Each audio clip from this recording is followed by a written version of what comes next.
Bien, damos la bienvenida a este módulo introductorio o primer módulo correspondiente a este curso en el cual vamos a estar abordando las intersecciones entre niñez y género en la investigación criminal. Este primer módulo o módulo introductorio, como su nombre lo dice, va a tener como objetivo introducirnos en determinadas nociones esenciales que tenemos que poder ir aprendiendo para poder avanzar en los siguientes módulos a la deconstrucción de determinados estereotipos que se dan en los procesos penales y la construcción de determinados estándares, en realidad un repaso y un conocimiento de los estándares que están construidos y diseñados por los organismos internacionales de derechos humanos para generar realmente un debido proceso en favor de las niñas y adolescentes. ¿De dónde vamos a partir? Bueno, vamos a partir justamente de esta temática que es la que nos titula, que es la intersección entre las condiciones, situaciones y posiciones de niñas, niñez y género. Es decir, frente a la condición de una víctima, que es una niña o una adolescente, nosotros vamos a poder detectar que en este contexto se unen o se nuclean dos condiciones de vulnerabilidad dadas por esta propia condición, a la cual se adiciona una tercera condición de vulnerabilidad que es íncita al proceso penal, que es esta condición de víctima que presenta esta niña o esta adolescente que toma contacto con el sistema de justicia.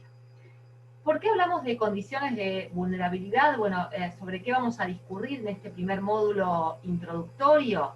Bueno, justamente tener en cuenta dos cuestiones que son esenciales y que son indiscutibles a la luz de lo que es el Corpus Juris Internacional de Derechos Humanos de Infancia y el Corpus Juris en materia de géneros y protección hacia la mujer. En primer lugar, los niños son sujetos vulnerables, esto es, los niños son vulnerables por su especial condición, hay una condición estructural que hace que los niños y las niñas sean sujetos vulnerables. Esto viene diseñado no solamente por todo el corpus juris que conforma justamente la protección especial de derechos de niños, niñas y adolescentes, que aparece encarnado en la Convención de los Derechos del Niño, pero que en realidad tiene su génesis en el artículo 19 de la Convención Americana de Derechos Humanos, donde en realidad la Convención Americana justamente hace hincapié en que los niños necesitan medidas especiales de protección en función de la particular condición en la que se encuentran. Con lo cual hay una condición estructural de vulnerabilidad entre los niños y niñas, dados específicamente por su condición. Pero por otro lado, hay una siguiente condición de vulnerabilidad que se suma en el caso de las niñas y adolescentes víctimas de delitos, que viene dado justamente ya por una condición, podríamos decir, sociohistórica, que es la condición de vulnerabilidad asociada al género y de la cual los estudios de género y estudios del feminismo han podido dar cuenta respecto de esta posición histórica y social presente en todas las sociedades y en todas las comunidades, relativas a la posición diferencial en la cual se encuentran las mujeres y sobre lo cual se pudo incursionar y se pudo sensibilizar a través del curso de capacitación que se hizo desde la Procuración en el año pasado. Ahora bien,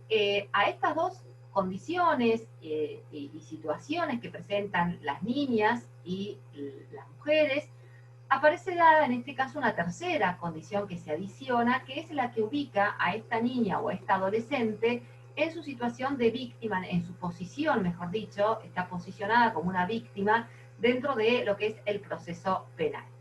Entonces, en realidad, acá se produce, digamos, un efecto paradojal, ¿no? Porque, por un lado, el derecho penal, en su característica de su pretensión de ser objetivo y neutral, tradicionalmente no ha dado mucha cabida ni mucho espacio a la incursión o la incorporación de otro tipo de vulnerabilidades que señalan la necesidad de alejarse de patrones de neutralidad y de patrones de objetividad, y donde hay que resolver con una perspectiva distinta o con una perspectiva diferencial, que eso es lo que ocurre en materia de cuestiones de género y también lo que ocurre en materia de cuestiones que involucran a personas menores de edad.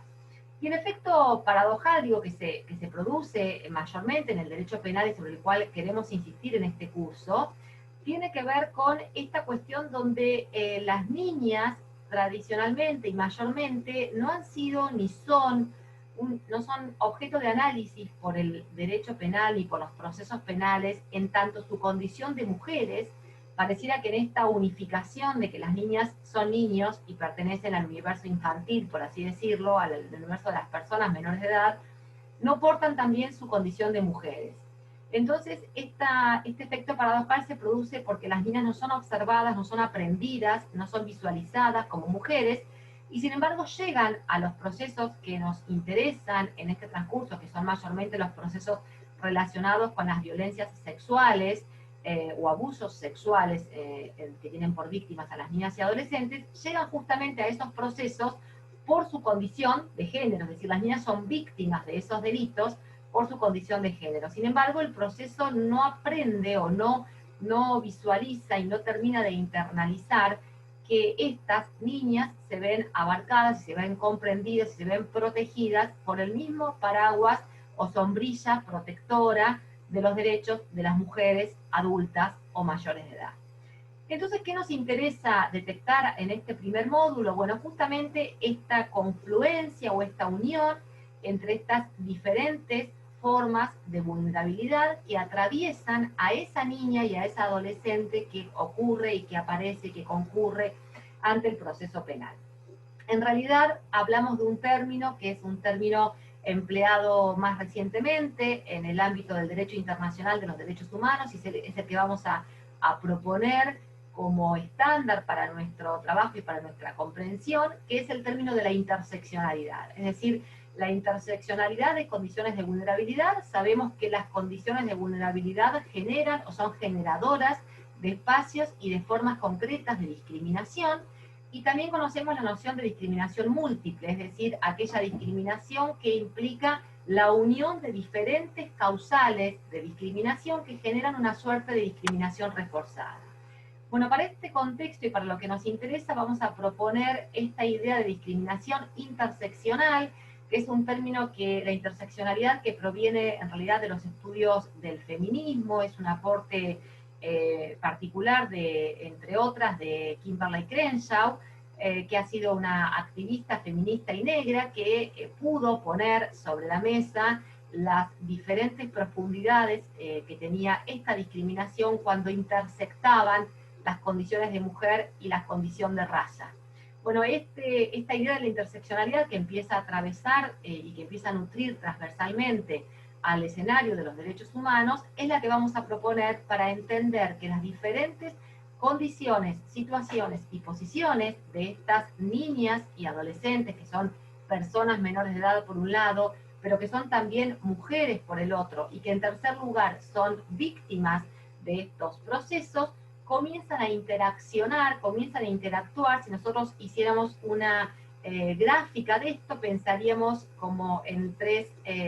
círculos o en tres gráficos que nos permiten unirse, y va a haber un sector donde estos tres gráficos, esos tres círculos, se van a unir. Bueno, en esa intersección es donde se encuentra este núcleo duro o este núcleo conflictivo, complejo y problemático, sobre el cual vamos a tratar en este curso de interseccionalidades entre género y niñez. Les invitamos entonces así a atravesar este primer módulo e introducirnos en las cuestiones y en las nociones más esenciales relacionadas a la protección por niñez y a la protección por género.